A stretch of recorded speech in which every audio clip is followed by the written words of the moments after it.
একটি মাত্র সিদ্ধ ডিম আর ২ রকমের সবজি দিয়ে আজকের বিকেলের জন্য খুবই মুখরোচক একটি নাস্তা বানিয়ে নিয়েছি। খুবই দারুণ হয় এই নাস্তাটি, একবার না খেলে বুঝতে পারবে না। বাচ্চারা কিন্তু খুব মজা নিয়ে খাবে এই নাস্তাটা। ফ্রিজে একটি ডিমও ছিল, তারপর ২ রকমের সবজি ছিল। সবজিটা পচে যাচ্ছিল, তাই ভাবলাম একটু মুখরোচক কিছু নাস্তা বানিয়ে নিই সন্ধ্যার জন্য। বাচ্চারা কিন্তু খুব তৃপ্তি নিয়ে খাবে, আর আমার কাছে বেশ পছন্দ হয়েছে এই নাস্তাটা।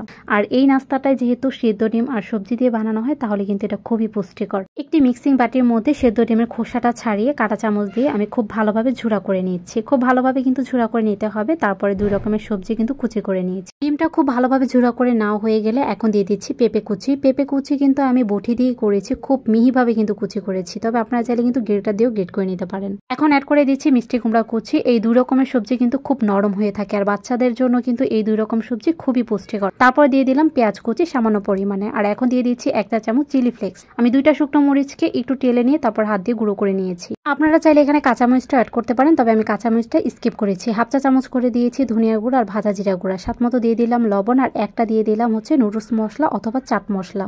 এই নাস্তাটা যাতে একটু মুচমুচে হয় আর যে কোনো শেপে দেওয়া যায়, সেজন্য ২টি উপকরণ ব্যবহার করছি। এখানে চালের গুঁড়া, আটা বা ময়দা ব্যবহার করছি। আমি কিন্তু আটাটাই অ্যাড করেছি।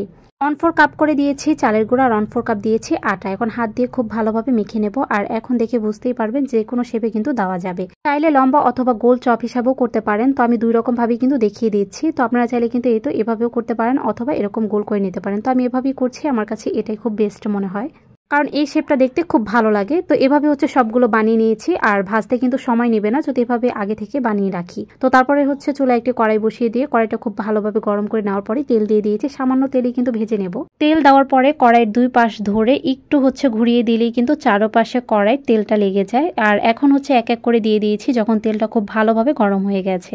এখানে যে ২ রকম সবজি ব্যবহার করেছি, এই ২ রকম সবজি কিন্তু খুব তাড়াতাড়ি সেদ্ধ হয়ে যায়, তাই বেশি দেরি হবে না এটা ভাজার জন্য। খুব তাড়াতাড়ি কিন্তু সবজিটা সেদ্ধ হয়ে যাবে।